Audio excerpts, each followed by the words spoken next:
Buat teman-temanku yang baru gabung, bisa cek di playlist untuk urutan videonya, dan bisa juga cek di playlist untuk judul barunya. Bab 373 Segudang Kota Bintang. Luming terdiam dan hanya bisa menyerah. Lebih baik memahami jalur surga. Luming teringat aura gerbang surga di benaknya. Dia ingin memverifikasinya dengan telapak tangan Dao Surgawi dan memahami telapak tangan Dao Surgawi. Budidaya ini memang sangat efektif. Pemahaman Luming tentang telapak tangan Dao Surgawi telah semakin dalam. Meski tidak mungkin berhasil mengolahnya dalam waktu singkat, namun selama ia tekun, ia yakin tidak akan lama lagi ia berhasil.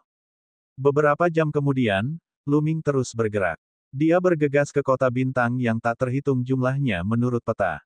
Beberapa hari kemudian, Luming meninggalkan wilayah perairan 1000 sungai dan datang ke daerah lain. Daerah ini disebut daerah 8 rawa terpencil. Sesuai dengan namanya, 8 kawasan rawa terpencil itu penuh dengan rawa-rawa dengan berbagai ukuran. Yang kecil berukuran sebesar kolam, sedangkan yang besar berukuran puluhan ribu mil, bahkan ada yang mencapai ratusan ribu mil. Segala jenis makhluk lahir di rawa, sebagian besar beracun. Pada saat yang sama, ada seniman bela diri yang mendirikan negaranya sendiri di 8 rawa terpencil. Kebanyakan dari mereka mempraktikkan teknik racun, dan kekuatan mereka secara keseluruhan bahkan lebih kuat daripada kekuatan di wilayah Sungai Seribu. Luming terbang di udara, diam-diam mendesah melihat keajaiban alam. Dengan cara ini, Luming akan berhenti berkultivasi ketika dia lelah atau ketika dia merasakan sesuatu. Terkadang dia memahami telapak tangan surgawi, terkadang dia memahami kekuatan angin dan api, dan terkadang dia memahami langkah kedua dari 9 langkah menapaki surga naga. Oleh karena itu, kecepatannya tidak terlalu cepat. Perjalanan yang seharusnya memakan waktu sebulan itu memakan waktu lebih dari 2 bulan, hampir 3 bulan. Ketika dia tiba di kota Segudang Bintang, masih ada 5 hari sebelum pemilihan di Tian Divine Guard.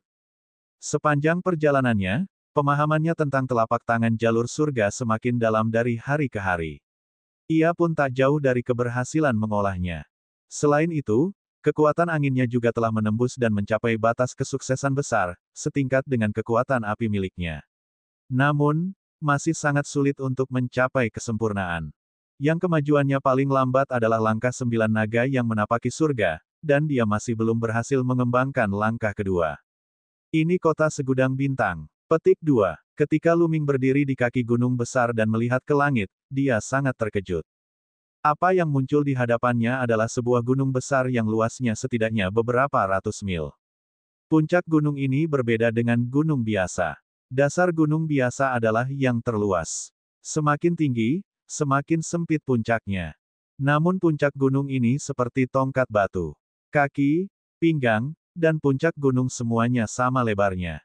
Ia menjulang langsung ke langit, mencapai ketinggian hingga 10.000 meter, dan menghilang ke dalam awan. Kota Segudang Bintang dibangun di puncak gunung ini. Namun, bukan ini yang mengejutkan Luming. Yang mengejutkannya adalah kawasan kota Segudang Bintang. Luas kota Segudang Bintang 10 kali lebih besar dari luas gunung ini. Puncak gunung ini hanyalah sebagian kecil dari tengah kota Segudang Bintang. Sebagian besar wilayah kota Segudang Bintang itu melayang di udara, dan lebarnya ribuan mil. Puncak gunung dan kota Segudang Bintang bagaikan payung, dengan puncak gunung sebagai tiangnya dan kota Segudang Bintang sebagai payungnya. Kota 10.000 bintang, panjang dan lebarnya ribuan mil, menutupi langit dan menimbulkan bayangan besar di tanah. Mata Luming tajam. Dia memperhatikan ada jembatan gantung di puncak gunung yang curam untuk orang-orang di bawah level Grandmaster seni bela diri. Nenek moyang bela diri bisa langsung terbang. Luming naik ke udara dan terbang menuju kota bintang yang tak terhitung jumlahnya. Semakin dekat mereka ke kota, semakin mereka merasakan betapa megahnya kota itu. Di sekeliling mereka, ada tembok kota hitam pekat yang tingginya ribuan meter, dan diukir dengan prasasti yang padat. Tidak banyak tentara di tembok kota, tapi ada aura yang menakutkan. Itu hanya tembok, tapi Luming bisa merasakan ratusan aura kuat. Masing-masing aura ini tidak lebih lemah dari penguasa kekaisaran matahari terbakar, seperti Yan Kuan dan Lin Sui. Raja setengah langkah, semua aura ini adalah raja prajurit setengah langkah. Ada juga beberapa aura yang sedalam lautan, dan mereka berkali-kali lebih kuat dari raja setengah langkah. Lu Ming bisa merasakan tekanan yang menakutkan dan dia kesulitan bernapas. Aura Raja. Ini jelas merupakan ahli ranah Raja bela diri yang tiada taranya. Lu Ming sangat terkejut. Di saat yang sama, mereka juga takjub. Kota bintang yang tak terhitung jumlahnya memang layak menjadi istana cabang Istana Kaisar Surga di bagian timur wilayah Tianshuan. Itu terlalu kuat. Dikatakan bahwa seluruh kota bintang yang tak terhitung jumlahnya dibangun oleh para ahli istana surgawi kaisar yang tiada taranya. Itu hanyalah tembok kota, yang tidak ada apa-apanya dibandingkan dengan seluruh kota berbintang, tapi itu sudah sangat menakutkan. Ini adalah panggung untuk yang kuat. Kerajaan matahari terbakar terlalu kecil. Lu Ming menarik napas dalam-dalam. Matanya bersinar dan penuh semangat juang. Kemudian, dia terbang menuju gerbang kota bintang yang tak terhitung jumlahnya. Tidak ada seorang pun yang menjaga gerbang, hanya sebuah platform prasasti. Jika seseorang ingin memasuki kota bintang yang tak terhitung jumlahnya, mereka harus melewati peron. Jika seseorang dari pasukan musuh Istana Surgawi Kaisar masuk, platform akan dapat merasakannya. Di pintu masuk utama, orang-orang datang dan pergi, dan suasananya sangat ramai. Tentu saja, hanya Grandmaster seni bela diri yang bisa masuk dan keluar dari tempat ini. Dia berjalan melewati gerbang dan tiba di jalan lebar. Jalan itu lebarnya 100 meter, dan ada berbagai jenis binatang langka dan pembangkit tenaga seni bela diri di atasnya. Kebanyakan dari mereka adalah anak muda. Ada di antara mereka yang berusia parubaya, dan ada pula yang lanjut usia. Saat pemilihan penjaga Dewa di Tian semakin dekat, para jenius dan pakar dari berbagai wilayah di wilayah timur wilayah Tianshuan telah berkumpul di sini. Tentu saja, jumlah orangnya bertambah. Para ahli, mereka semua ahli. Lu Ming dengan santai merasakan dan menyadari bahwa pejalan kaki di jalan adalah ahlinya. Banyak orang parubaya dan tua setidaknya berada di alam leluhur bela diri tingkat ke-8 atau ke-9. Bahkan ada beberapa yang merupakan raja setengah langkah. Raja setengah langkah adalah penguasa kekaisaran matahari yang tak tertandingi. Di kerajaan tingkat menengah, prajurit raja setengah langkah juga merupakan penguasa, tetapi mereka bukan lagi yang terkuat.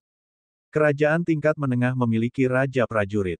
Dan di kekaisaran tingkat tinggi, prajurit raja setengah langkah bukanlah apa-apa. Mereka hanya bisa dianggap sebagai pakar puncak. Sedangkan untuk tempat seperti kota 10.000 bintang, raja setengah langkah hanya bisa dianggap sebagai ahli biasa. Raja adalah ahli sejati. Adapun pria dan wanita muda di jalan, mereka semua adalah naga dan burung phoenix di antara pria. Ketika mereka melihat sekeliling, mereka bersemangat dan penuh percaya diri. Masing-masing memiliki aura yang kuat, dan bahkan yang terlemah pun lebih kuat dari Feng Wuji dan Ling Yanqi. Mereka semua adalah para jenius dari seluruh wilayah timur di wilayah Tianshuan. Mereka yang bisa sampai di sini semuanya adalah para jenius yang telah lulus babak penyisihan, dan tidak satupun dari mereka yang lemah. Lu Ming melihat ke kiri dan ke kanan, mengamati sekelilingnya. Setelah itu, dia menemukan sebuah toko dan bertanya kepada penjaga toko di mana halaman di pegunungan Yun Emperor berada. Dia tidak menyangka penjaga toko akan berpikir lama sebelum dia mengingat lokasi halaman di pegunungan Awan Kaisar. Alasannya adalah pegunungan Awan Kaisar terlalu kecil, jadi dia tidak memiliki kesan mendalam tentangnya. Lu Ming mengikuti instruksi penjaga toko dan menghabiskan lebih dari 1 jam sebelum dia menemukan halaman di pegunungan Yundi. Setiap wilayah akan memiliki halaman di kota bintang yang tak terhitung jumlahnya. Penatua yang bertanggung jawab atas wilayah itu akan bertanggung jawab atas halaman, sehingga memudahkan para jenius di wilayah itu untuk berkumpul. Halamannya cukup luas, cukup untuk ditinggali ribuan orang. Lu Ming berjalan ke halaman dan mendaftarkan dirinya. Seseorang membawanya ke kamarnya. Setelah kamar dialokasikan, Lu Ming berjalan-jalan di sekitar halaman. Bab 374 Seleksi di Tian Divine Guard, dimulai. Di halaman, Lu Ming menyadari bahwa beberapa orang jenius dari pegunungan Yundi telah tiba. Misalnya Su Yingying, Wang Kai, dan lainnya.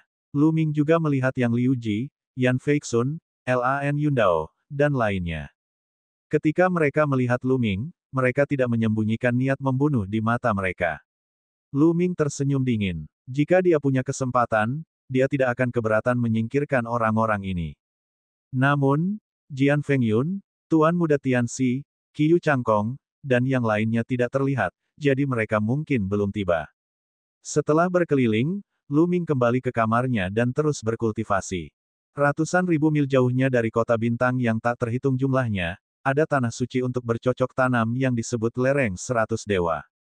Pada saat ini, Qiyu Changkong berjalan keluar dari lereng 100 dewa, rambutnya menari-nari tertiup angin. Auranya beberapa kali lebih kuat dari sebelumnya. Lu Ming, mari kita lihat bagaimana kamu akan mati kali ini. Suara Qiyu Changkong dingin dan seram saat niat membunuh melintas di matanya. Juga, Jian Fengyun dari Dewan Kaisar Yun harus menyerahkan posisi pertamanya kali ini. Qiyu Changkong telah berkultivasi di lereng 100 dewa selama beberapa bulan, dan budidayanya telah meningkat pesat. Bahkan kekuatannya telah menembus tahap puncak. Hal ini membuatnya sangat percaya diri. Bas, seorang lelaki tua tiba-tiba muncul di samping Qiyu Changkong. Menguasai, Qiyu Changkong segera membungkuk hormat. Changkong, meskipun budidayamu tidak buruk, kamu masih belum dianggap sebagai jenius kelas 1 di seluruh wilayah timur wilayah Tianshuan. Masih banyak variabel di jalur Anda setelah berhasil bergabung dengan penjaga surgawi surga Empyrean. Kata orang tua itu. Ada begitu banyak orang jenius di wilayah timur wilayah Tianshuan. Qiyu Changkong bertanya dengan tidak percaya. Dengan kultivasi dan kekuatan tempurnya saat ini, bagaimana mungkin dia tidak berada di peringkat teratas? Wilayah timur wilayah Tianshuan sangat luas. Apalagi generasi Anda sedang berada pada masa kemasannya. Orang jenius bermunculan seperti jamur setelah hujan. Akan sulit untuk menonjol dari mereka. Orang tua itu menghela nafas lalu berkata, tapi jangan berkecil hati. Bakat Anda dapat dianggap sebagai yang terbaik di seluruh wilayah timur di wilayah Tianshuan. Beberapa orang lebih kuat dari Anda dalam kekuatan tempur, tetapi mereka memiliki lebih banyak sumber daya daripada Anda sejak muda dan memiliki basis budidaya yang lebih tinggi. Anda tidak lebih lemah dari mereka dalam pertarungan di level yang sama.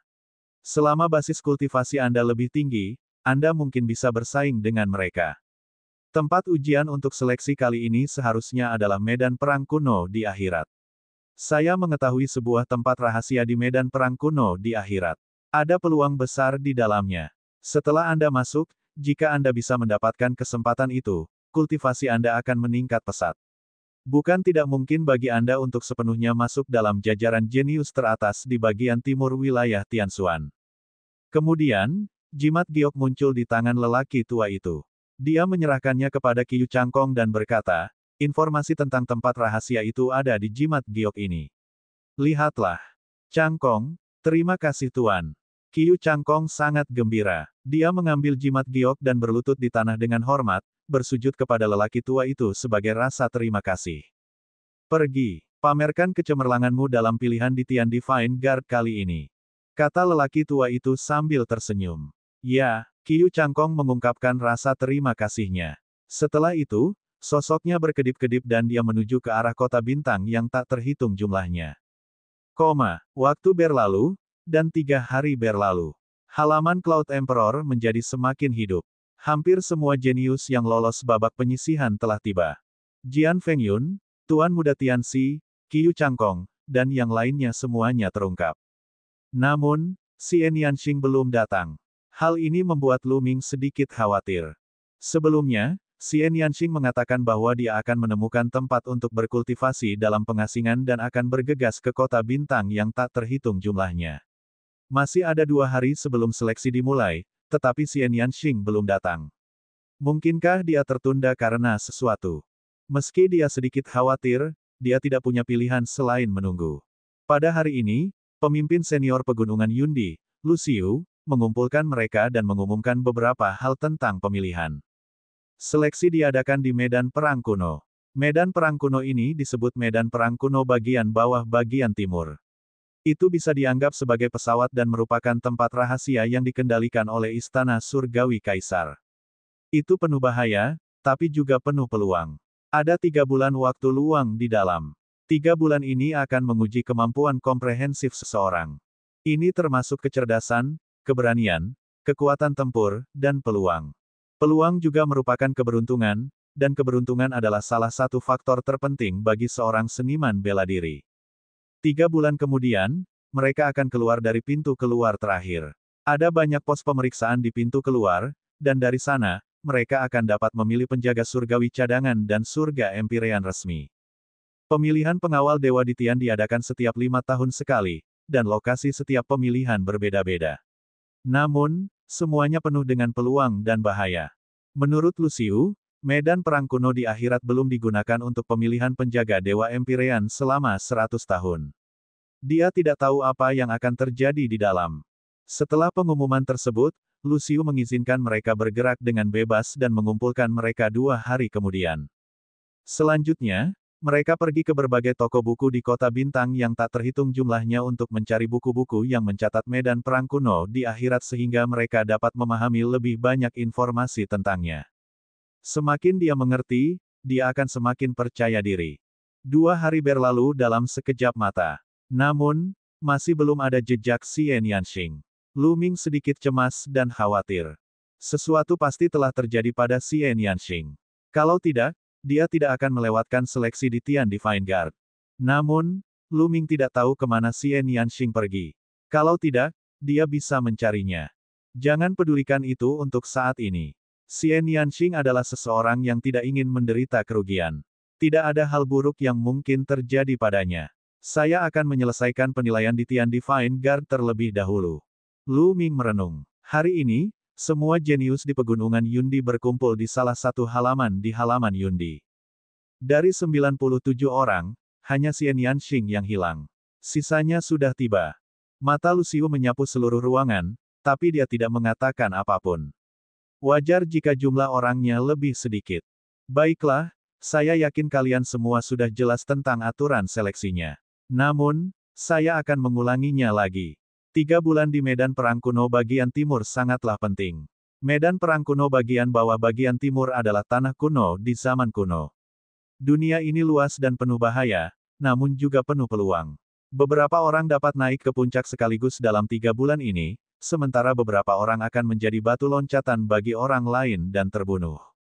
Menurut pengalamanku, yang terbaik bagi kalian semua untuk bekerja sama setelah memasuki medan perang kuno bagian bawah timur.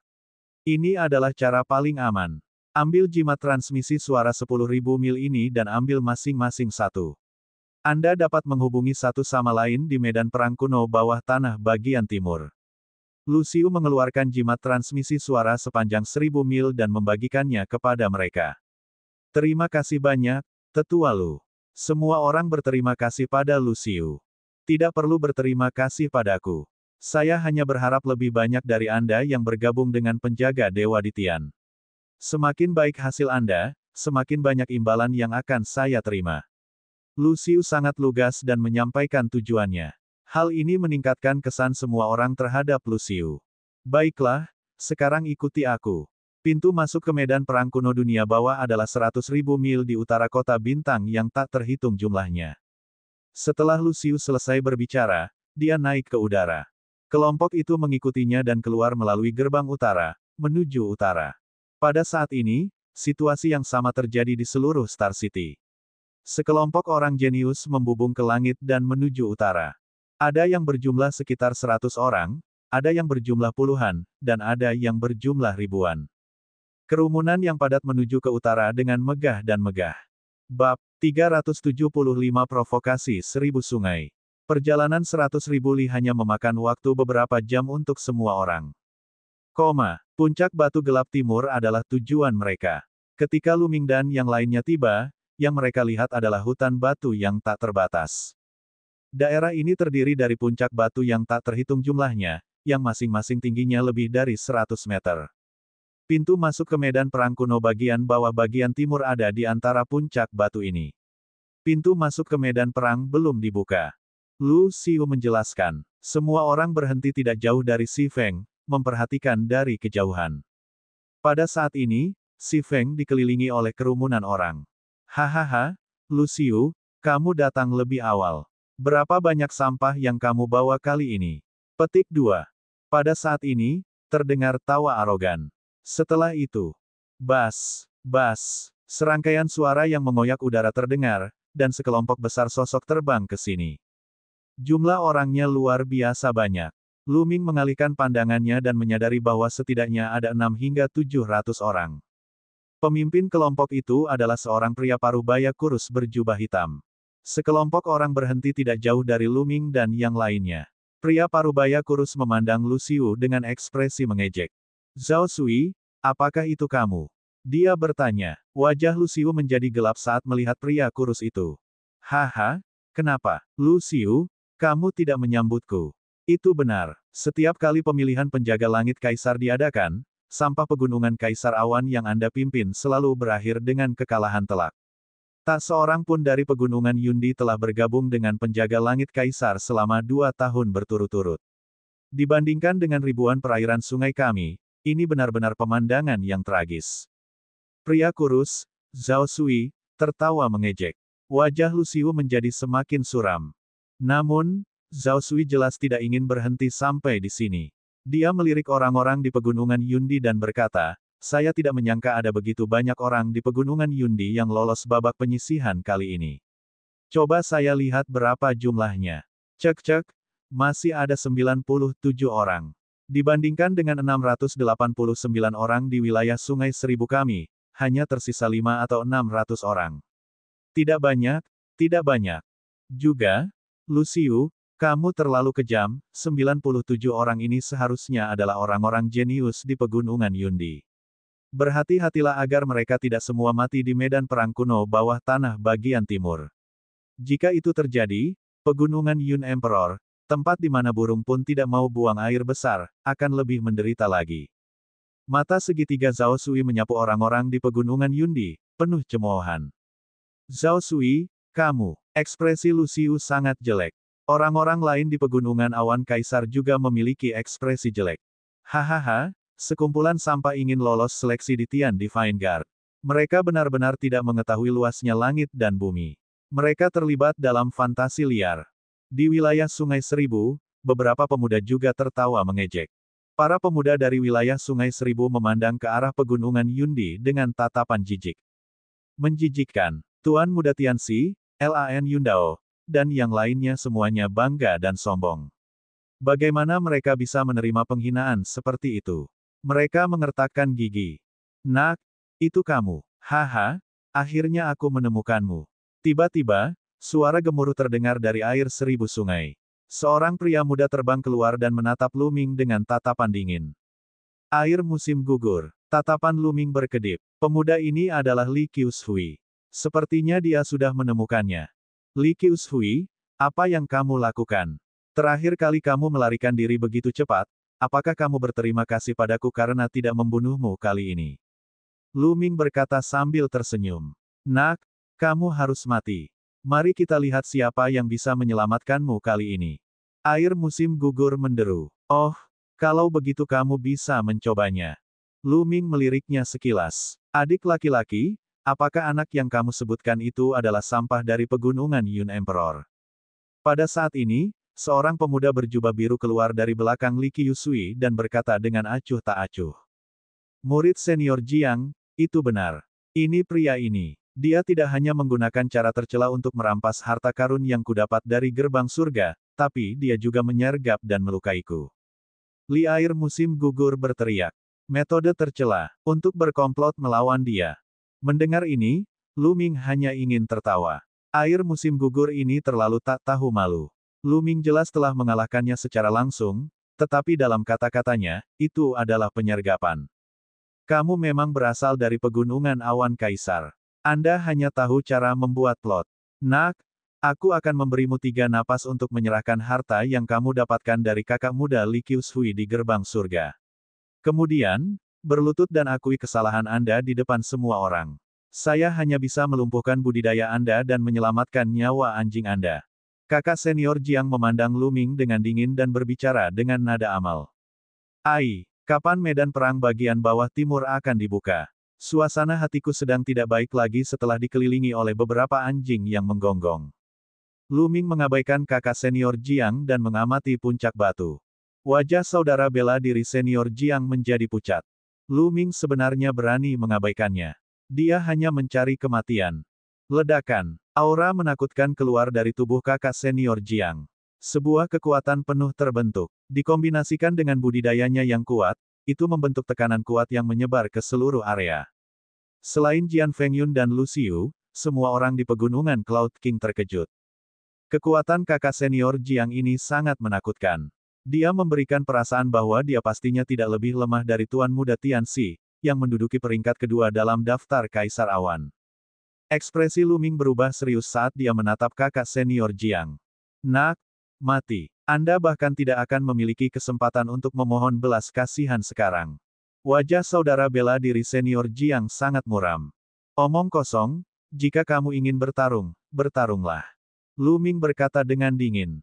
Dia tidak takut. Dengan kekuatan tempurnya saat ini, bahkan jika dia tidak bisa mengalahkan kakak senior Jiang, kakak senior Jiang tidak akan bisa menghentikannya jika dia ingin pergi. Bas! Pada saat ini, suara pedang terdengar. Sesosok tiba-tiba muncul di antara Lu Ming dan kakak senior Jiang. Itu adalah Jian Fengyun. Jian Fengyun. Melihat Jian Fengyun, ekspresi kakak senior Jiang berubah serius. Jian Fengyun pernah berpetualang di perairan seribu sungai, dan kakak senior Jiang pernah melihatnya sebelumnya. Hanya ada satu orang di pegunungan Cloud King yang dia takuti, Jian Fengyun. Dia sama sekali tidak peduli dengan yang lain. Jiang Chun, hari ini adalah hari pemilihan di Tian Divine Guard. Jika kamu ingin bertarung di sini, bukankah kamu takut akan menyebabkan ketidakbahagiaan karakter utama di Istana Surgawi Surga Empyrean? Jian Fengyun memandang kakak senior Jiang dan berkata dengan dingin. Haha, Jian Fengyun, saya menyarankan Anda untuk tidak ikut campur. Kalau tidak, kali ini tidak akan seperti terakhir kali, di mana aku hanya meninggalkan bekas luka di wajahmu. Sebaliknya, aku akan mengambil nyawamu. Saat ini, tawa nyaring terdengar dari perairan seribu sungai. Seorang pria muda dengan penampilan seperti jade keluar. Ekspresi Jian Fengyun berubah muram saat melihat pemuda itu. Dia terluka oleh orang ini ketika dia sedang mengembara di wilayah Sungai Seribu. Orang ini adalah jenius peringkat ke-18 di wilayah Sungai Seribu. Jian Fengyun telah bertarung dengannya selama ratusan gerakan sebelum dia dikalahkan dalam satu gerakan. Masa lalu adalah masa lalu. Sekarang, saya pasti akan menang. Mata Jian Fengyun seperti dua pedang dewa. Dia dipenuhi dengan keyakinan. Kemenangan pasti. Lelucon yang luar biasa. Pemuda tampan itu mencibir dengan jijik. Sepertinya pertempuran besar akan terjadi. Zhao Sui menonton dengan dingin dari samping, menunggu untuk menonton pertunjukan yang bagus. Wajah Lu Xiu sangat muram. Para jenius di pegunungan Yun Emperor akan seperti telur yang menghantam batu jika mereka bertarung dengan para jenius di wilayah Sungai Seribu. Mereka akan berakhir buruk. Dia ingin menghentikan Zhao Sui, tetapi dia tahu bahwa Zhao Sui tidak akan membiarkannya. Bab 376 Medan Perang Kuno di Akhirat. Ledakan, ledakan. Saat ini, beberapa aura menakutkan memenuhi udara, sedalam lautan. Semua orang terkejut. Mereka mendongak dan melihat empat sosok di atas puncak batu yang tak terhitung jumlahnya. Keempat sosok ini berdiri di empat arah berbeda. Setiap sosok bersinar dengan cahaya terang, emas, merah, atau biru. Mustahil untuk melihat tubuh aslinya dengan jelas, tapi auranya terlalu mengejutkan. Seorang raja, itu adalah seorang raja. Raja telah muncul. Pintu masuk ke medan perang kuno bagian bawah akan segera dibuka. Seseorang berteriak. Suasana tegang antara Lu Ming dan yang lainnya serta para jenius di wilayah Sungai Seribu juga mereda. Bas, bas. Keempat tingkat raja mulai bergerak. Satu demi satu, pancaran cahaya menyilaukan keluar dari tangan mereka, memasuki banyak puncak batu. Pada saat ini, puncak batu yang tak terhitung jumlahnya bersinar, dan rune yang tak terhitung jumlahnya berkedip-kedip. Nak, sebaiknya kau serahkan harta itu. Kalau tidak, biarpun aku tidak membunuhmu sekarang, kamu pasti akan mati saat memasuki medan perang kuno bawah tanah bagian timur. Air musim gugur memandang Lu Ming dengan tatapan dingin. Lu Ming mengerucutkan bibirnya dan mengabaikannya.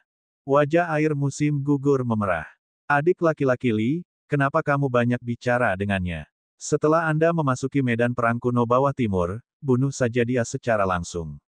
Kamu tidak hanya harus membunuhnya, tetapi kamu juga harus membunuh semua orang dari pegunungan awan kaisar yang kamu lihat sampai mereka menyerah. Jiang Chun mencibir. Itu benar. Itu yang kuinginkan. Saatnya membiarkan makhluk biadab ini mengetahui kekuatan kita. Pemuda tampan itu pun mencibir. Mendengar ini, Semua jenius di pegunungan awan kaisar mengubah ekspresi mereka.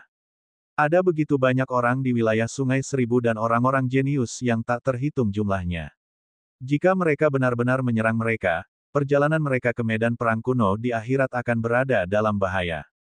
Brengsek, ini semua salah Lu Ming. Yang Liu Ji menggeram dalam hatinya. Kekuatan tempurnya tidak kuat, dan jika dia bertemu dengan ahli dari perairan seribu sungai, dia mungkin akan mendapat masalah. Kalian silakan. Lu Ming tersenyum tipis. Hehe, mari kita tunggu dan lihat di medan perang kuno bawah tanah bagian timur. Zhao Sui mencibir dan terbang ke samping. Para jenius dari wilayah Sungai Seribu memandang mereka dengan sikap bermusuhan, lalu mengikuti Zhao Sui dan terbang ke samping. Bas, bas. Pada saat ini, cahaya dari puncak batu yang tak terhitung jumlahnya menjadi lebih cemerlang. Rune yang tak terhitung jumlahnya muncul dan berkumpul di langit, secara bertahap membentuk susunan besar. Membuka, keempat raja itu meraung serempak. Tiba-tiba, susunannya mengembun dan pusaran hitam muncul di langit. Pusaran ini sangat besar, menutupi puncak batu yang tak berujung. Apakah ini pintu masuk ke medan perang kuno di akhirat? Ini terlalu besar.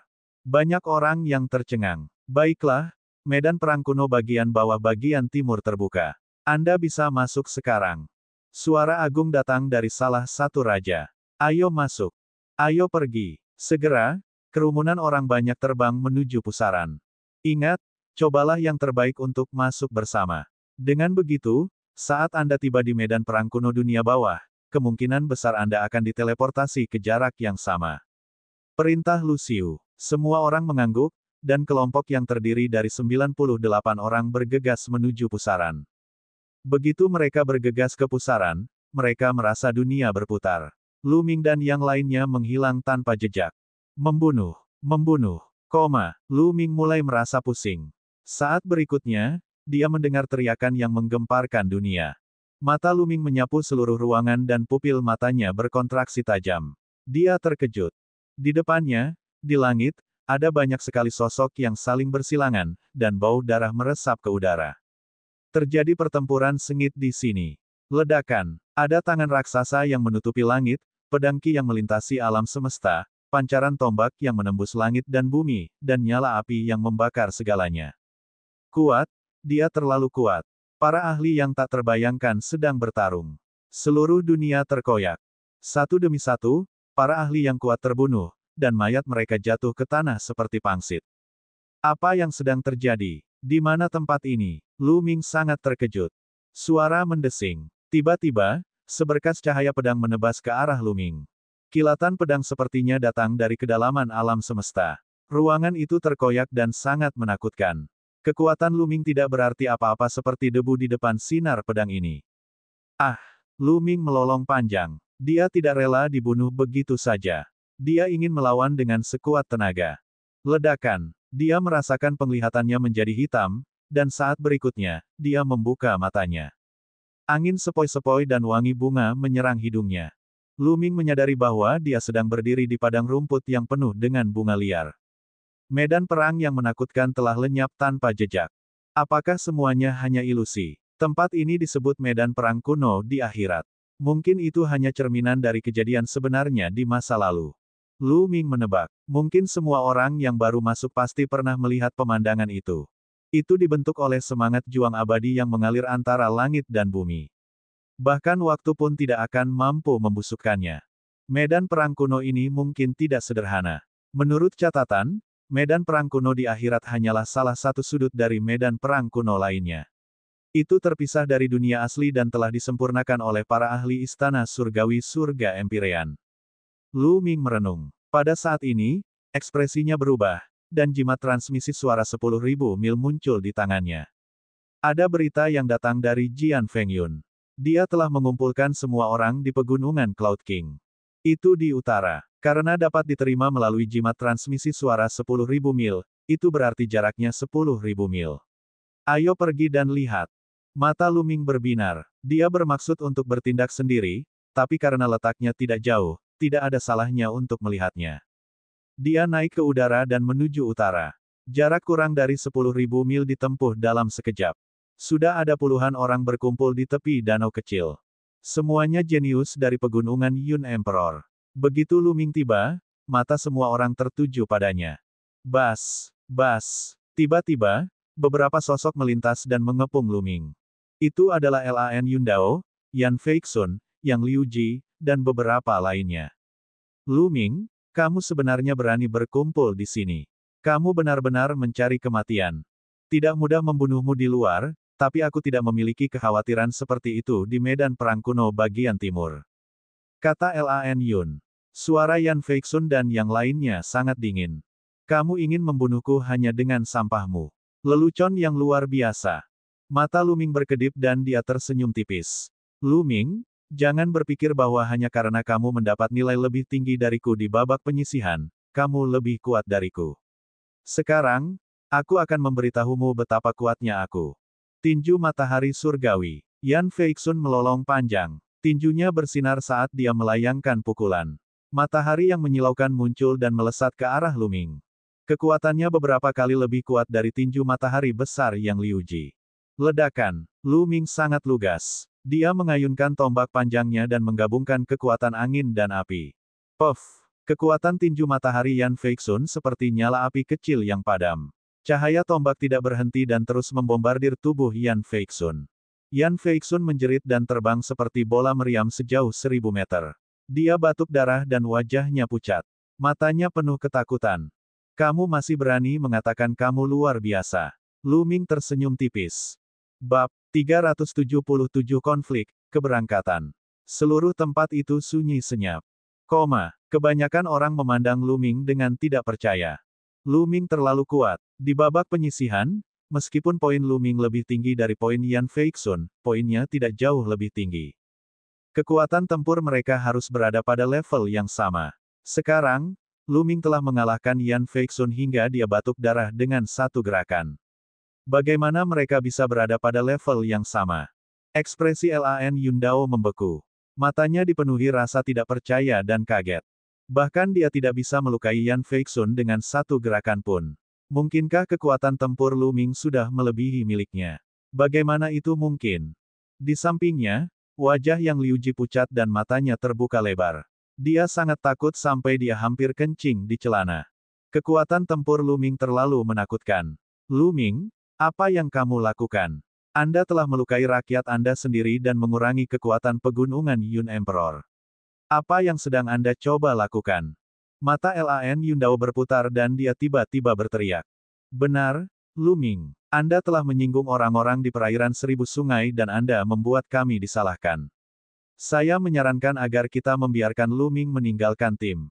Penduduk perairan 1000 menginginkan Lu Ming, bukan kami. Selama Lu Ming tidak ada, penduduk 1000 sungai tidak akan mempersulit kita. Yang Liu Ji, yang bersembunyi di belakang Lan Yundao, juga berteriak. Jika dia tidak bisa mengalahkan Lu Ming, dia akan menggunakan kekuatannya untuk menekan Lu Ming dan membuatnya keluar dari tim. Benar, Lu Ming. Jika kamu berada di tim, kami semua akan dirugikan olehmu. Lan Yundao juga berteriak. Orang-orang lainnya juga memandang Lu Ming dengan tatapan tidak ramah. Mereka merasa perkataan Lan Yundao dan Yang Liu Ji masuk akal. Hehe, jika kamu ingin aku pergi, aku akan pergi tanpa kamu memberitahuku. Tapi sebelum aku pergi, aku akan membunuh kalian semua dulu. Lu Ming mencibir. Bas. Lu Ming menusukkan tombaknya ke Lan Yundao. Cahaya tombak itu meledak. Suara mendesing. Pada saat ini, sesosok tubuh melintas dan muncul di depan Lan Yundao. Cahaya pedang hitam legam menebas dan berbenturan dengan cahaya tombak Lu Ming. Ledakan. Kekuatan itu melesat ke segala arah. Tubuh Lu Ming bergoyang dan dia mundur 3 langkah. Tuan Muda Tian dia. Orang yang tiba-tiba menyerang adalah Tuan Muda Tian Si. Tuan Muda Tian wajahnya menjadi gelap. Dia memandang Lu Ming dan berkata, Lu Ming, kamu sudah bertindak terlalu jauh. Anda telah melakukan kesalahan dan melibatkan orang lain. Sekarang, kamu ingin membunuh seseorang. Apakah kamu benar-benar berpikir kamu tidak terkalahkan? Oh, sepertinya kamu ingin ikut campur dalam urusan orang lain.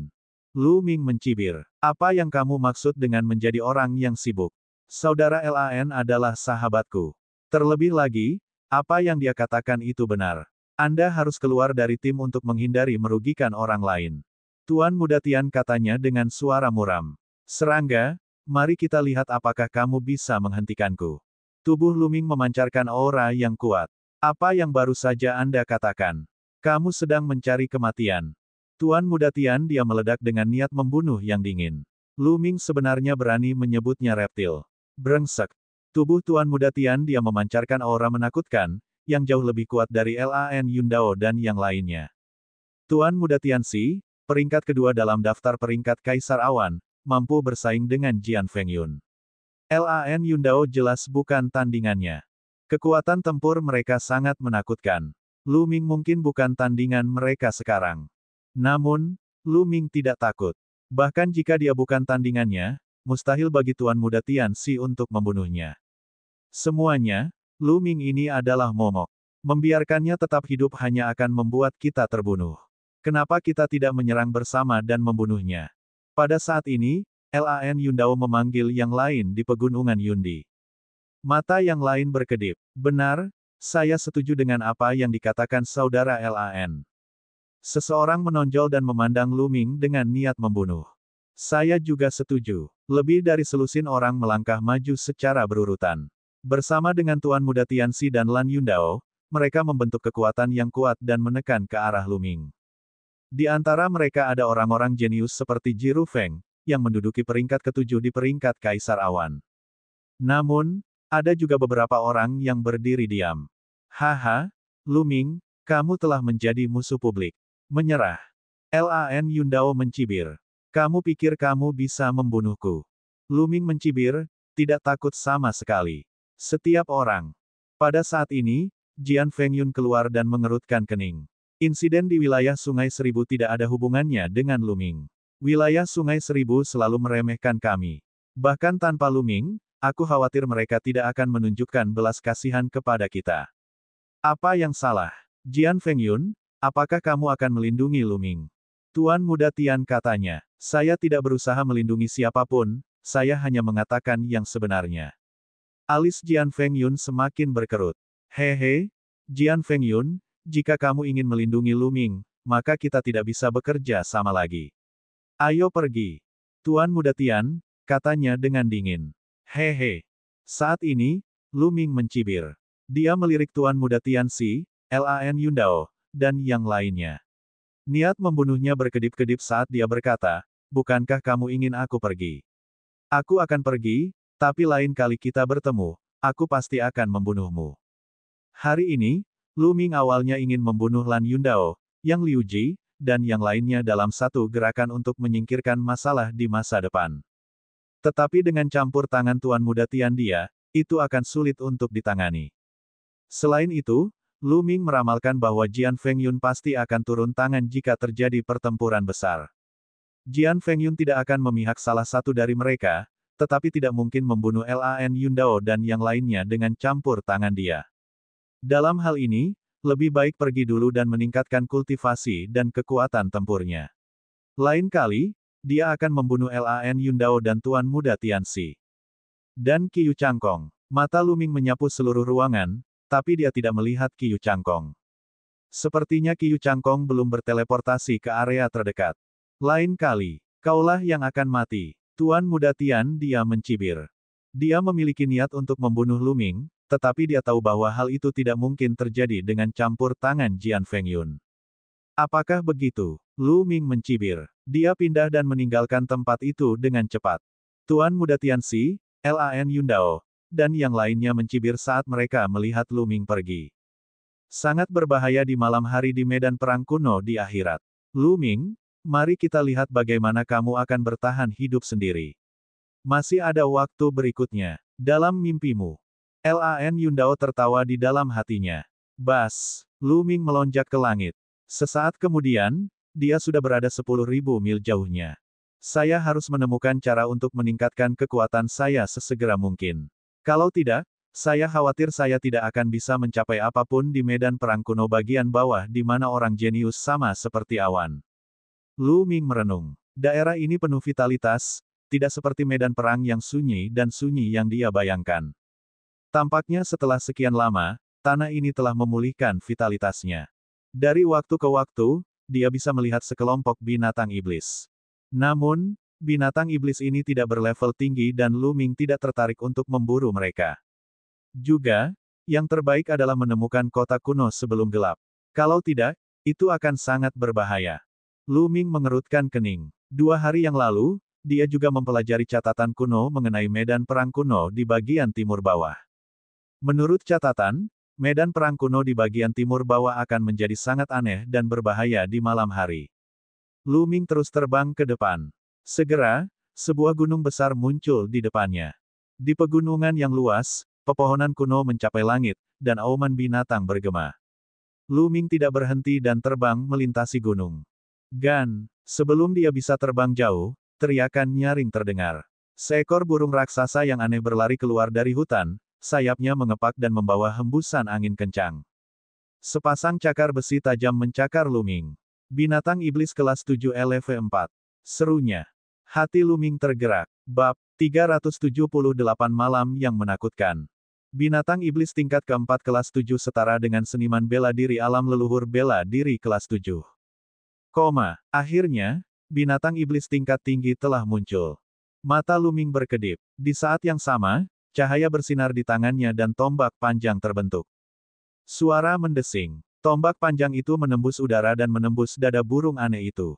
Burung aneh itu menjerit nyaring saat sebuah lubang besar meledak di dadanya. Itu jatuh dari langit tanpa ada tanda-tanda kehidupan. Bas! Lu Ming bergegas maju dan mengendalikan 9 garis keturunan naganya untuk melahap esensi darah burung aneh itu. Pada saat yang sama, dia menyerang dengan telapak tangannya dan membelah tubuh burung aneh itu. Dia mengeluarkan inti iblis dari dalam. Lu Ming tidak akan melewatkan inti iblis dari binatang iblis tingkat 7 kelas 4. Garis keturunan 9 naga menelan pil iblis dan mulai memurnikannya. Sebagian energi dari esensi darah dan inti monster diubah menjadi ki asli. Sangat disayangkan bahwa dengan budidaya Lu Ming saat ini di ranah Grandmaster seni bela diri tingkat 5, esensi darah dan inti iblis dari binatang iblis tingkat 7 tingkat 4 memiliki efek yang terbatas padanya. Sepertinya ada binatang iblis tingkat tinggi di hutan ini. Aku akan memburu mereka sambil mencari kota kuno. Setelah mengambil keputusan, Lu Ming terus terbang ke depan. Mengaum. Tidak lama kemudian, terdengar suara gemuruh yang keras. Seekor harimau ganas berkepala 2 keluar dari hutan dan menerkam Lu Ming. Sesaat kemudian, esensi darah harimau dan inti iblis diubah menjadi ki esensial Lu Ming. Hutan pegunungan itu sangat luas. Lu Ming telah terbang selama 5-6 jam tetapi dia masih belum meninggalkan hutan pegunungan. Selama proses ini, Lu Ming telah membunuh lebih dari selusin binatang iblis tingkat 4 kelas 7 dan 8, menyempurnakan esensi darah dan inti iblis mereka. Kultivasi Lu Ming baru mencapai puncak tahap awal alam Grandmaster seni bela diri tingkat kelima, bahkan belum mencapai tahap tengah. Hal ini membuat Lu Ming agak terdiam. Saat ini, matahari terbenam dan malam mulai turun. Sejak matahari terbenam, hutan menjadi sunyi senyap. Tidak ada satu suara pun yang terdengar. Selain suara angin, semua suara lainnya sepertinya telah menghilang saat ini. Seolah-olah semua makhluk hidup lainnya telah lenyap. Dunia terdiam. Lu Ming mengerutkan kening dan bergegas menuruni hutan pegunungan. Benar saja, tidak ada satupun binatang iblis di hutan, bahkan tidak ada satupun serangga. Lu Ming sedang berjalan di hutan, mengamati area tersebut. Setelah beberapa saat, dia menemukan sesuatu. Seekor binatang buas berbentuk serigala bersembunyi di sebuah gua bawah tanah yang kedalamannya lebih dari 10 meter. Ia menggigil seolah sangat ketakutan. Lu Ming mengerutkan kening. Dia meninggalkan gua bawah tanah dan terus bergerak maju. Pada suatu saat, langit tertutup awan gelap tebal, dan dunia menjadi gelap. Dengan kultivasi Lu Ming, dia hanya bisa melihat beberapa ratus meter jauhnya. Angin dingin bertiup, dan itu sangat menakutkan. Lu Ming mengerutkan kening. Dia bergerak dan mendarat di pohon besar untuk mengamati sekelilingnya. Kakak-kakak, tiba-tiba, serangkaian tangisan aneh terdengar dari jauh. Suara itu semakin dekat dan dekat, seolah-olah mengalir menuju Lu Ming. Kakak-kakak, tangisan itu semakin keras dan ribut. Tampaknya hal itu tidak datang dari satu hal, tetapi dari banyak hal. Namun di saat berikutnya, suara-suara itu tiba-tiba menghilang tanpa jejak. Kemana dia pergi? Mata Lu Ming berbinar. Hembusan angin dingin bertiup melewati leher Luming. Tidak baik. Tanpa pikir panjang, Luming melayang ke langit. Bas! Kekuatan dingin dan tajam menyapu tubuh Luming dan menghantam pohon besar tempat dia baru saja mendarat.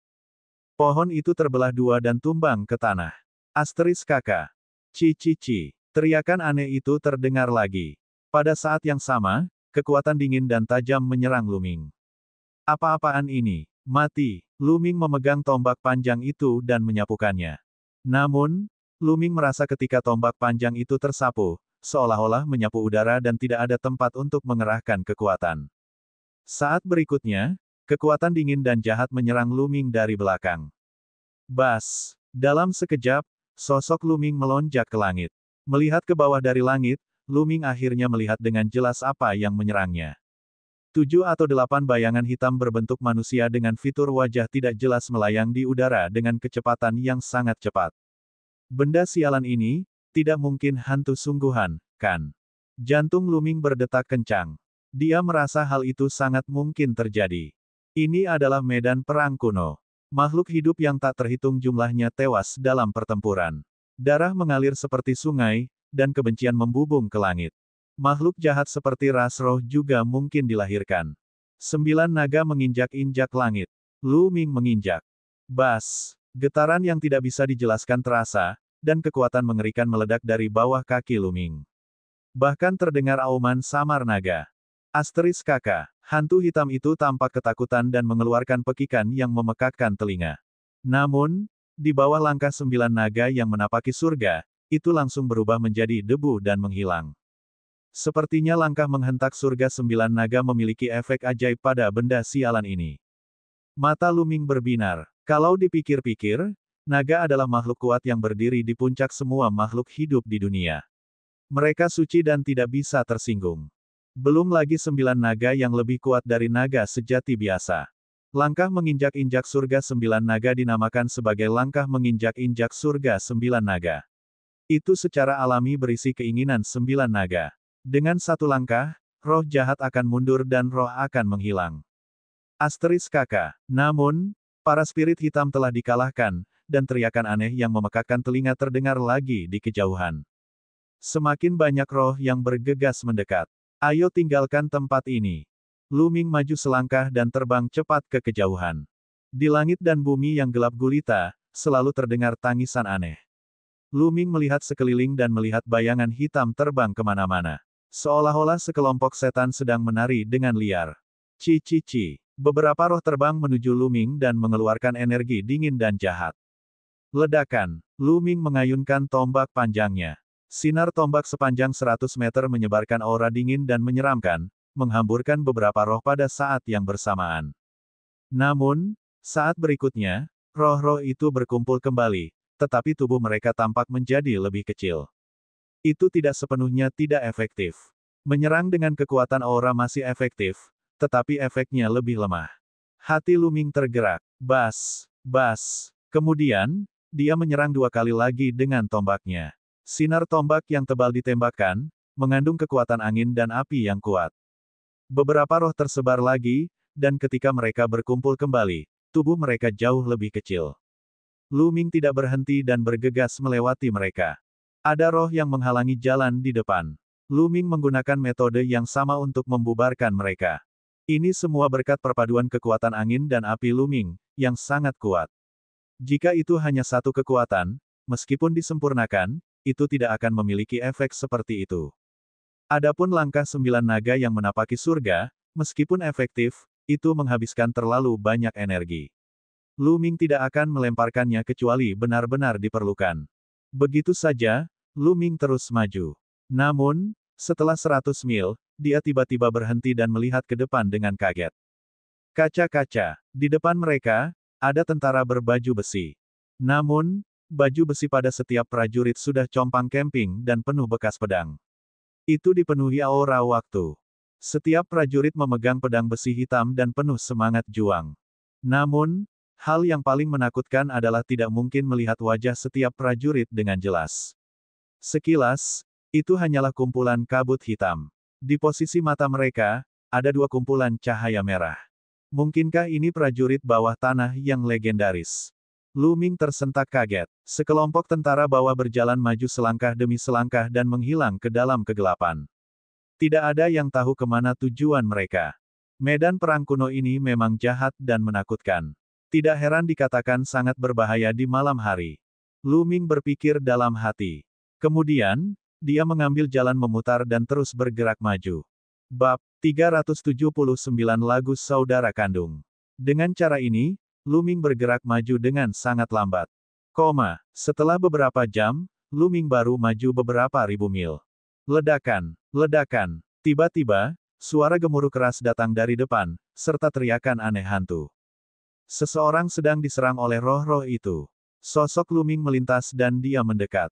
Dia kemudian menyadari bahwa itu adalah seorang pria dan wanita muda yang dikelilingi oleh lebih dari 10 roh hitam. Kedua pemuda dan pemudi ini sama-sama berada di tahap awal peringkat kelima dan bisa dianggap jenius. Namun, di antara para jenius yang masuk kali ini, mereka dianggap berada di kelas bawah. Saat ini, dia sudah dikelilingi oleh bahaya, dan tubuhnya dipenuhi luka. Itu jelas merupakan ulah Black Spirit. Adik perempuan, lari. Aku akan menahan mereka. Pemuda itu meraung. Kakak, jika kamu ingin pergi, pergilah. Aku akan menahan mereka. Wanita muda itu juga berseru. Namun, dengan kecakapan bertarung dan penguasaan si mereka tidak menimbulkan banyak kerusakan pada para roh dan tidak dapat melarikan diri dari kepungan para roh hitam. Keduanya menyerang ke kiri dan ke kanan, tapi tidak ada gunanya. Sebaliknya, mereka menarik lebih banyak semangat. Sialan, aku akan membunuhmu. Pria muda itu meraung sambil dengan ganasnya menebas pedangnya. Namun, itu tidak ada gunanya.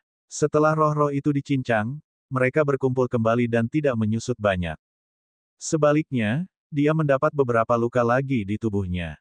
Kakak laki-laki, wanita muda itu berteriak putus asa.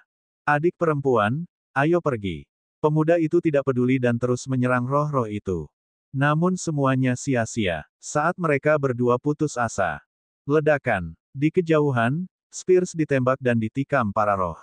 Segera, roh-roh itu bertebaran. Pria dan wanita muda itu terkejut pada awalnya, tetapi kemudian mereka sangat gembira. Mereka bergegas keluar bersama dan melepaskan diri dari kepungan roh. Saat berikutnya, roh-roh itu berkumpul lagi, tetapi ukurannya jauh lebih kecil. Jauh lebih kecil. Kedua pemuda dan pemudi itu sangat terkejut. Keduanya berada di tahap tengah tahap kesuksesan fenomenal, namun serangan mereka hanya berdampak kecil pada makhluk roh. Namun, cahaya tombak tadi telah menyebabkan rohnya mengecil dalam jumlah besar. Kekuatan yang terkandung dalam cahaya tombak sungguh luar biasa. Bahkan puncak si tidak bisa memiliki kekuatan seperti ini. Mereka berdua buru-buru melihat ke arah datangnya sinar tombak. Sesosok muda berjalan mendekat. Dia masih terlalu muda, bahkan belum genap 20 tahun. Orang ini, tentu saja, adalah Lu Ming. Hahaha. Pada saat itu, roh-roh itu menerkam ke arah Lu Ming dan dua lainnya. Tidak bagus, saudara ini, cepat pergi. Ekspresi pemuda itu berubah drastis saat dia berteriak. Jika kita tidak menyingkirkan roh-roh ini, aku akan bisa pergi, tapi kamu tidak akan bisa pergi. Lu Ming berkata dengan acuh tak acuh. Menyelesaikan, hantu-hantu ini sulit untuk diatasi. Saudaraku, aku mohon, tolong selamatkan adik perempuanku. Aku akan menahan hantu-hantu ini. Pemuda itu berseru dengan cemas. Dia mengangkat pedangnya dan hendak melangkah maju. Tidak, kita akan pergi bersama. Wanita muda itu juga berseru. Adik perempuan, jangan disengaja. Kalau tidak, kamu tidak akan bisa pergi. Pemuda itu meraung. Bas, bas. Pada saat yang sama, dia menebas dengan pedangnya.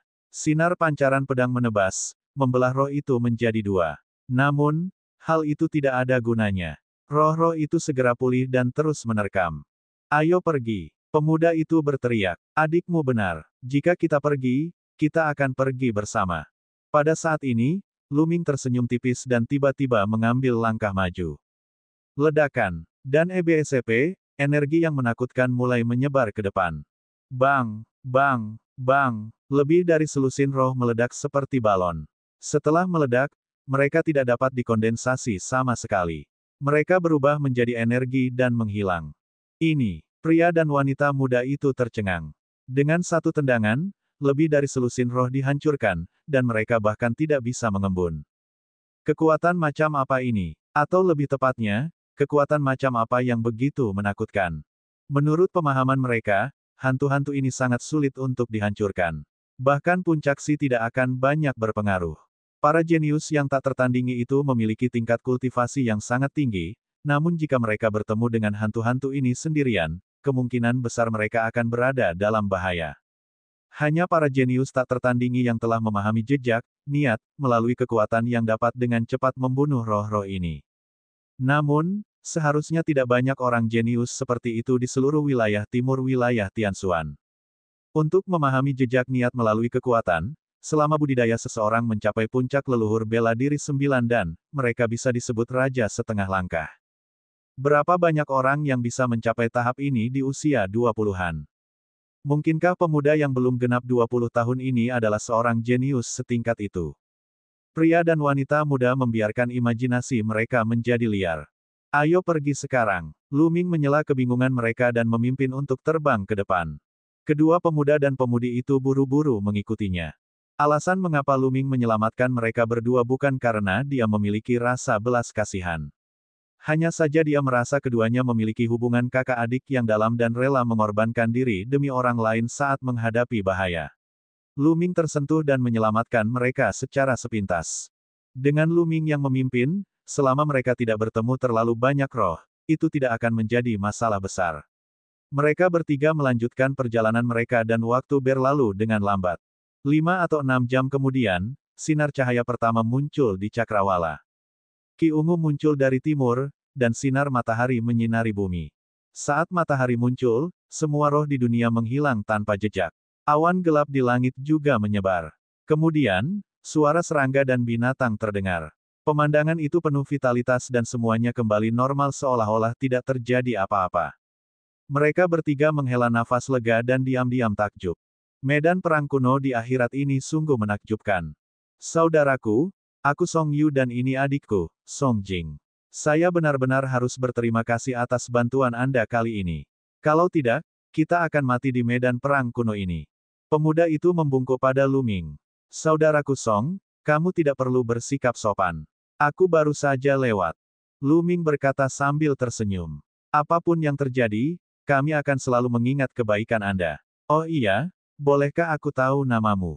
Song Yu menangkupkan tinjunya dan berkata. Song Jing jelas lebih pemalu. Dia mengedipkan matanya yang besar ke arah Lu Ming dan tidak mengatakan apapun.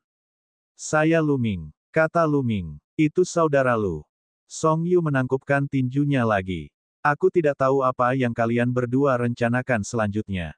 Sejujurnya, dengan kultivasi Anda, saya khawatir Anda akan mendapat masalah jika keluar pada malam hari. Lu Ming bertanya. Kami kurang beruntung. Saat kami diteleportasi ke sini, kami terpisah dari orang-orang di daerah kami. Kami tidak tahu seberapa jauh kami berada, jadi kami hanya dapat menemukan kota untuk bersembunyi. Menurut tetua keluarga kami, seharusnya ada kota kecil tidak jauh dari hutan ini. Kami ingin bersembunyi di sana, tetapi sebelum kami tiba, langit menjadi gelap. Song Yu menjelaskan, apakah ada kota kecil di depan? Lu Ming bertanya, seorang tetua keluarga kami pernah berpartisipasi dalam seleksi di medan perang kuno bagian timur 100 tahun yang lalu. Menurutnya, harus ada kota kecil di depan. Seharusnya tidak salah. Kakak Lu, kenapa kita tidak pergi bersama? Song Yu menjelaskan dan mengundangnya. Bab 380 Istana Yumo. Baiklah, Lu Ming mengangguk. Dia juga ingin mencari kota untuk ditinggali. Kalau tidak, dia tidak akan berminat untuk berkultivasi di malam hari. Melihat Lu Ming setuju, Song Yu dan Song Jing sangat gembira. Segera, mereka bertiga melanjutkan perjalanan menyusuri pegunungan. Puluhan ribu mil berlalu dalam sekejap. Setelah itu, dia akhirnya keluar dari hutan. Setelah hutan menjadi dataran, mereka bertiga terbang beberapa jam lagi sebelum sebuah kota kecil akhirnya muncul di hadapan mereka. Mereka bertiga sangat gembira dan buru-buru terbang. Kota kecil itu tidak besar, radiusnya hanya beberapa mil. Ada orang di kota ini. Lagu Jing berbisik. Lu Ming dan yang lainnya juga melihatnya. Sepertinya seseorang telah tiba di kota itu lebih awal. Di tembok kota, ada sekitar selusin orang berdiri. Di luar kota, Ada satu atau dua orang yang sepertinya sedang berbicara dengan orang-orang di tembok kota, namun mereka terlalu jauh untuk mendengar dengan jelas. Ketiganya terbang langsung menuju kota. Suara mendesing. Suara mendesing. Namun, ketika mereka bertiga mendekati kota, beberapa pedang tajam Ki melesat ke arah mereka. Mereka bertiga mengubah ekspresi mereka dan berhenti tiba-tiba. Mereka menghindari pedang Ki dan menatap tembok kota dengan ekspresi yang tidak sedap dipandang. Pedang Ki tadi datang dari tembok kota. Apa yang sedang kalian lakukan? Mengapa Anda menghentikan kami memasuki kota? Teriak Song Yu. Hehe, kamu bisa memasuki kota jika masing-masing membayar 10 juta kristal spiritual. Seorang pemuda di tembok kota mencibir. Pemuda ini mengenakan jubah hitam dengan sulaman tengkorak. Faktanya, selusin pemuda lainnya di tembok kota semuanya berpakaian sama. Mereka semua mengenakan jubah kerangka hitam, dan mereka jelas berasal dari kekuatan yang sama. 10 juta kristal spiritual. Anda jelas-jelas mencoba menjarah rumah yang terbakar. Teriak Song Yu. Perampokan. Jangan membuatnya terdengar buruk. Ini disebut biaya pengungsi. Jika kamu membayar kristal spiritual, kamu bisa berlindung di kota. Manusia tengkorak berjubah hitam sebelumnya tertawa. Atas dasar apa? Kota ini adalah tempat umum, mengapa kami harus membayar Anda biaya penampungan? Di bawah tembok kota, ada dua pemuda yang datang lebih awal dari Lu Ming dan yang lainnya. Mereka berteriak dengan keras. Atas dasar apa? Hanya karena kita lebih kuat, hanya karena kita adalah murid istana iblis bawah tanah. Cepat dan serahkan. Jika tidak, maka tersesat. Jika tidak, maka kamu akan berakhir seperti itu. Pemuda kerangka berjubah hitam itu berteriak dengan dingin dan menunjuk ke kejauhan. Semua orang menoleh dan melihat beberapa mayat. Mereka semua adalah pemuda. Mereka yang telah membayar kristal spiritual semuanya telah beristirahat. Mereka yang tidak membayar kristal spiritual dan masih ingin menerobos masuk hanya akan berakhir seperti ini. Pria kerangka berjubah hitam itu berteriak dengan dingin. Kedua pemuda itu, serta Song Yu dan Song Jing, memiliki ekspresi yang sangat buruk di wajah mereka. Para murid istana iblis bawah tanah terlalu sombong. Selanjutnya, 10 murid istana iblis bawah semuanya memancarkan aura yang kuat. Ada total 13 orang, dan 6 di antaranya memancarkan aura leluhur bela diri tingkat 5 puncak. 7 orang lainnya semuanya berada di alam leluhur bela diri tingkat 6. 2 dari mereka bahkan memancarkan aura ahli alam leluhur bela diri tingkat 6. Mereka yang bisa memasuki medan perang kuno di bagian timur bawah semuanya jenius dan bisa bertarung setidaknya 2 tingkat di atas mereka. Beberapa bahkan bisa melebihi 2 level. Ini adalah kekuatan yang sangat kuat. Bahkan yang paling lemah di antara mereka dapat masuk dalam daftar Kaisar Yun di 36 negara. 2 pemuda terkuat berada di puncak alam leluhur bela diri tingkat 6. Mereka jelas tidak lebih lemah dari Lan Yundao. Adapun Song Yu dan Song Jing, mereka hanya berada di tahap awal alam Grandmaster bela diri tingkat kelima. 2 pemuda lainnya hanya berada di tahap akhir alam Grandmaster bela diri tingkat kelima. Perbedaannya terlalu besar. Pada saat ini, haruskah dia mundur atau maju? Jika mereka mundur, mereka harus menghadapi roh yang tak terhitung jumlahnya di malam hari, dan mungkin ada hal-hal yang lebih aneh lagi. Hanya kematian yang menunggu mereka. Namun, jika mereka masuk, setiap orang harus membayar hampir 10 juta kristal spiritual. 10 juta kristal spiritual adalah jumlah yang sangat besar bahkan untuk Grandmaster seni bela diri seperti mereka. Meskipun mereka mampu membelinya, hal itu akan melukai tulang mereka. Kami akan membayar. 2 pemuda lainnya ragu-ragu sejenak dan akhirnya mengambil keputusan. Mereka mengertakkan gigi, masing-masing mengeluarkan cincin penyimpanan, dan menyerahkannya ke kerangka berjubah hitam. Pria kerangka berjubah hitam memeriksanya dan menunjukkan senyuman puas. Setidaknya kamu tahu apa yang baik untukmu. Masuk. Kedua pemuda itu memasang ekspresi jelek saat mereka terbang ke kota. Ayo serahkan juga. Song Yu menghela nafas panjang dan berkata. Membayar. Saya tidak memiliki kebiasaan memberikan kristal roh kepada orang lain secara gratis. Saat ini, Lu Ming tersenyum tipis. Kalimat ini secara alami sampai ke telinga kerangka berjubah hitam. Pria kerangka berjubah hitam yang telah berbicara sebelumnya memandang Lu Ming dengan tatapan dingin dan berkata, "Nak, jika kamu tidak ingin membayar, keluarlah dari sini. Jangan merusak pemandangan. Kalau tidak, aku tidak keberatan membunuhmu." Dia bisa melihat tingkat kultivasi Song Yu, Song Jing, dan Lu Ming dengan jelas. Mereka semua adalah sampah di tahap awal alam leluhur bela diri tingkat kelima. Dia tidak peduli sama sekali. Enyah, kaulah yang ingin keluar dari sini. Sekarang, keluar dari sini. Saya ingin kota ini. Lu Ming berteriak. Semua orang yang hadir tercengang. Apa yang Lu Ming katakan? Dia ingin orang-orang di Istana Nether di menyahlah. Dia ingin menduduki kota ini. Gila? Gila, anak ini pasti gila.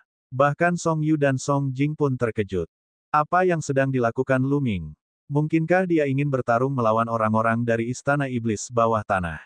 Tapi mustahil baginya untuk menang. Meskipun mereka tahu bahwa kekuatan Lu Ming sangat kuat, bahkan lebih kuat dari kekuatan yang disempurnakan. Namun, budidaya Lu Ming hanya pada tahap awal alam Grandmaster seni bela diri tingkat kelima.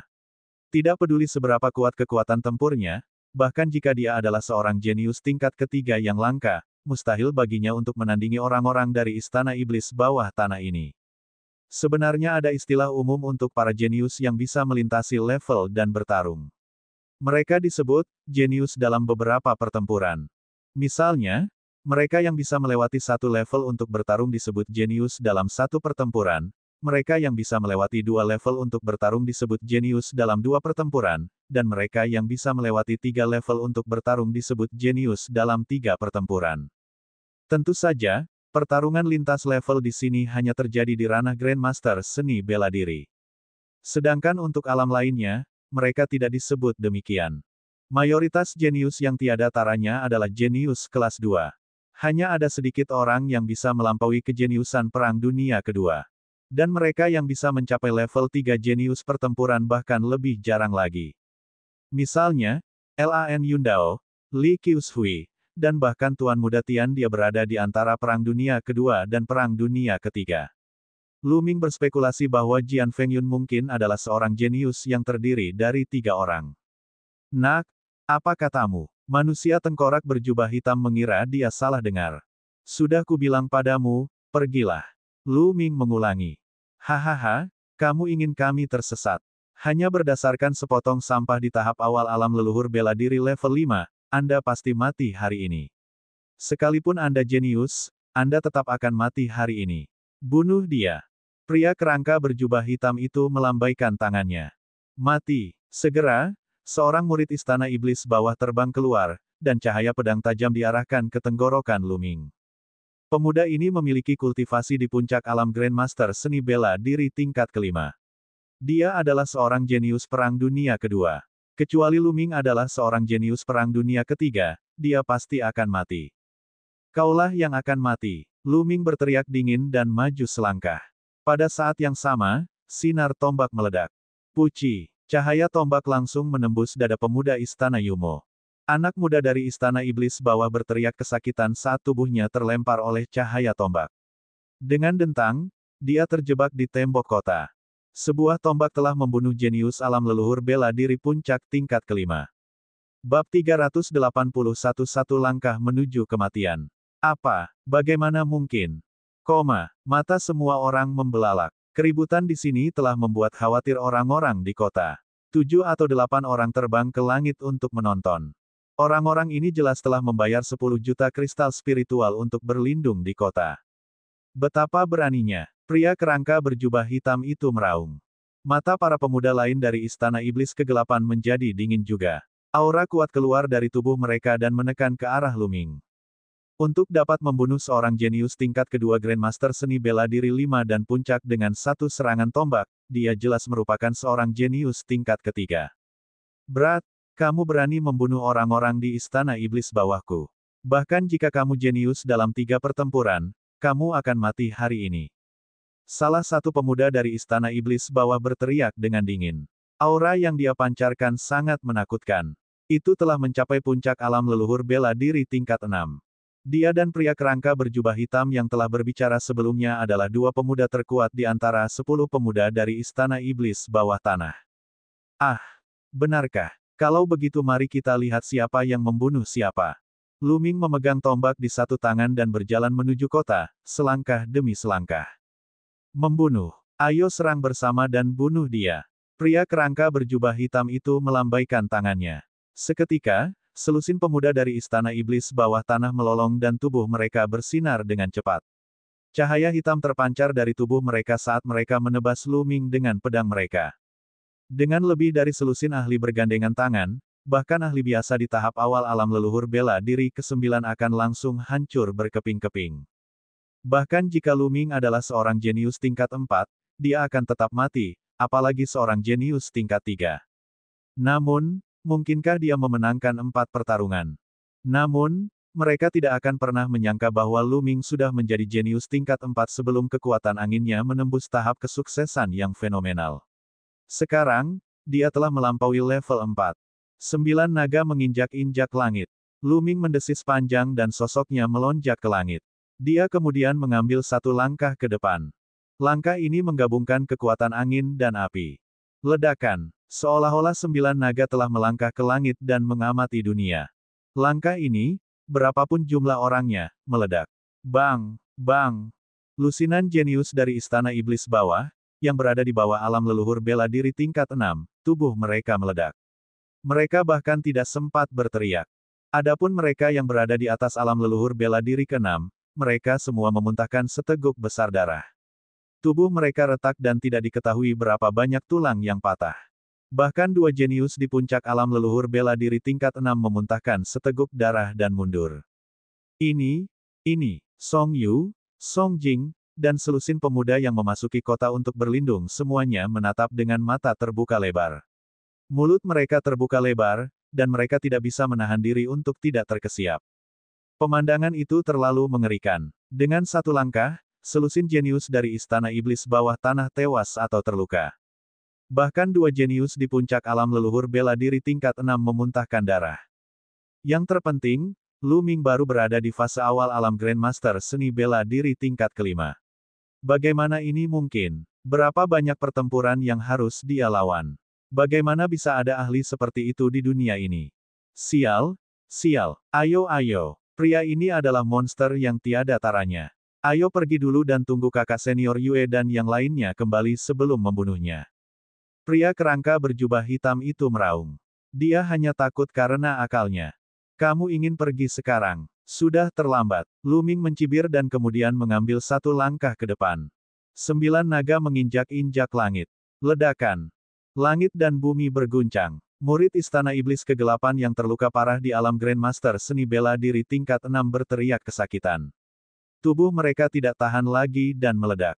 Bahkan 2 orang jenius di puncak alam leluhur bela diri tingkat 6 merasa seolah-olah mereka telah dihantam gunung setinggi 10.000 meter. Tubuh mereka pecah dan darah muncrat dari mulut mereka. Keduanya sama-sama jenius luar biasa yang sedikit melampaui level jenius Perang Dunia Kedua. Kekuatan tempur mereka baru saja mencapai tahap awal alam leluhur bela diri tingkat 9, itulah sebabnya mereka mampu melakukan 2 tendangan tanpa mengalami kematian. Lari. Keduanya meraung marah di dalam hati mereka. Mereka sangat ketakutan. Mereka berubah menjadi 2 seberkas cahaya dan melarikan diri dengan panik. Mati. Mata Lu Ming menjadi dingin. Dia melambaikan tangannya dengan kuat dan 2 lampu tombak meledak. Mereka melintasi ruangan dalam sekejap dan menikam mereka berdua. Puci. Salah satunya tertusuk jantungnya oleh sinar tombak. Dia mengeluarkan raungan enggan dan jatuh ke tanah. Sedangkan untuk pria kerangka berjubah hitam, reaksinya sedikit lebih cepat dan dia berhasil menghindari pukulan di bagian vitalnya. Namun, salah satu lengannya tertusuk cahaya tombak dan meledak. Bis, istana iblis bawahku tidak akan pernah melepaskanmu. Lain kali, aku akan mencabik-cabikmu. Sebuah suara penuh kebencian datang dari jauh. Dalam sekejap, kerangka berjubah hitam itu menghilang. Kamu ingin pergi. Kilatan dingin melintas di mata Lu Ming. Dia mengambil satu langkah ke depan dan tubuhnya menghilang dalam sekejap. Semua orang tercengang. Lu Ming melemparkan 9 langkah naga yang menapaki surga. Setiap langkah yang diambilnya menempuh jarak 5 km. Ketika dia muncul 5 km jauhnya, dia mengerutkan kening. Aura pemuda dari istana iblis bawah tanah tiba-tiba menghilang tanpa jejak. Lu Ming mengalihkan pandangannya ke sekeliling tetapi tidak menemukan jejak apapun.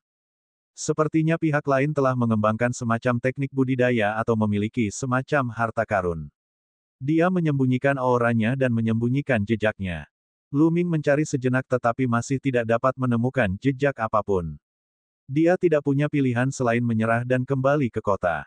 Mayat 10 atau lebih murid Istana Iblis bawah tanah tergeletak di tanah, tidak bergerak sama sekali, dan tidak ada satupun cincin penyimpanan yang hilang.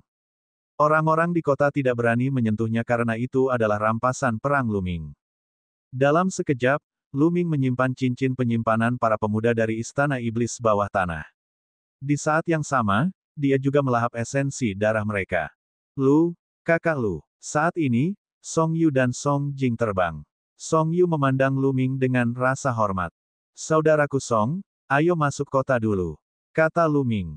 Lalu, mereka bertiga terbang ke kota. Setelah terbang ke kota, Lu Ming sedikit terkejut karena dia melihat beberapa pemuda terbang keluar. Lu Ming menarik seorang pemuda kekar dan bertanya, saudaraku, mengapa mereka terbang? Ai, pemuda kekar itu menghela nafas dan berkata, saudara ini, meskipun kamu kuat, kamu tidak tahu bahwa Istana Iblis Kegelapan adalah sekte yang sangat kuat. Daerah di mana Istana Setan Gelap berada disebut daerah Gunung Setan Gelap. Ada kerajaan tingkat tinggi di wilayah itu, tetapi Istana Iblis Kegelapan tidak diragukan lagi adalah penguasa wilayah itu. Bahkan kerajaan tingkat tinggi harus mendengarkan Istana Iblis Kegelapan. Hampir semua jenius di daerah itu telah bergabung dengan Istana Iblis Kegelapan dan menjadi murid mereka. Di kota ini, ada sekelompok murid dari Istana Yumo. Orang-orang tadi bukanlah yang terkuat di grup ini. 7 dari mereka telah pergi ke kota lain untuk menyelidiki pagi ini. Namun, mereka akan kembali paling lama 2 hari. Saat itu, kita semua akan mati. Itu sebabnya mereka meninggalkan tempat ini dan lebih memilih mencari kota lain untuk menetap. Pemuda kekar itu baik hati dan menjelaskan semuanya kepada Lu Ming secara detail. Jadi begitu, Lu Ming tiba-tiba menyadari. Apa budidaya 7 orang yang tersisa? Dia bertanya. Hampir semuanya berada di atas alam leluhur bela diri tingkat 6 akhir. 2 dari mereka bahkan jenius di alam leluhur bela diri tingkat ke-7 awal. Mereka berada di tengah-tengah pertempuran kedua dan ketiga dan sangat kuat. Meskipun kamu kuat, kamu bukan tandingan mereka. Lebih baik segera tinggalkan tempat ini. Pemuda kekar itu memberi nasihat. Terima kasih untuk informasinya. Lu Ming menangkupkan tinjunya, tapi dia tidak berniat pergi. Melihat hal tersebut, pemuda kekar itu tidak berkata apa-apa. Dia menggelengkan kepalanya dan pergi. Bab 382 Telapak Tangan Jalur Surga, selesai. Di luar, meski berbahaya di malam hari, jika mereka tetap di sini, begitu orang-orang dari Istana Iblis bawah tanah kembali, mereka pasti akan terbunuh juga. Lebih baik berangkat lebih awal. Saudara Song, apa rencanamu? Lu Ming memandang Song Yu dan Song Jing. Setelah meninggalkan kota, saya yakin dia akan mendapat masalah di malam hari. Saya percaya pada saudara Lu. Song Yu berkata dengan tegas, berencana untuk tetap tinggal. Song Jing mengangguk dan mengikuti Song Yu. Baiklah kalau begitu, kalian harus istirahat dulu.